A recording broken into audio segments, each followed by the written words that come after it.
Sa pinagsamang puwersa ng Philippine Coast Guard at Philippine Navy, patuloy ang rescue operation sa mga biktima ng lumubog na barko, ang MV Carolina.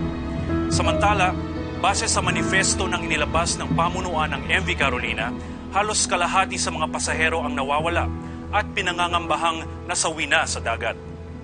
Narito ang mga pangalan ng mga nawawala.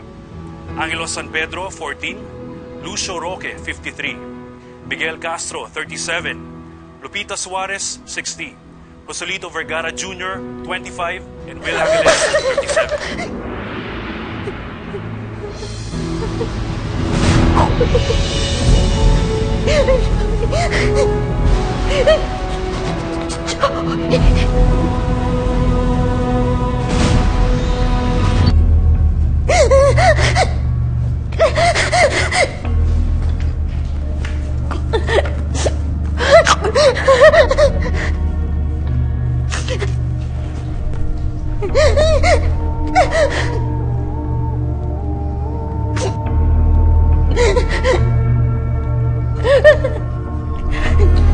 Anong nangyari?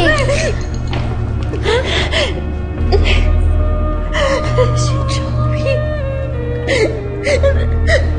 Narinig ko sa balita kasama ang pangalan niya dun sa mga biktima. Lumubog na barko papunta Leyte. Oh? Baka naman ho. Sigurado po kayo? Tinig na dinig ko. Joselito Vergara Jr. No. Baka naman ho kapangalan lang niya.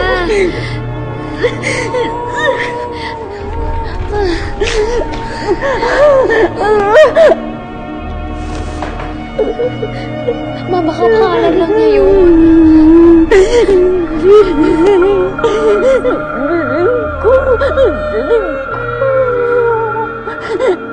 Dinig ko, anak.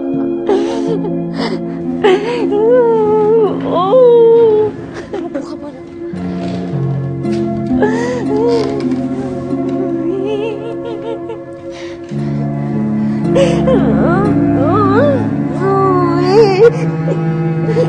Zoe.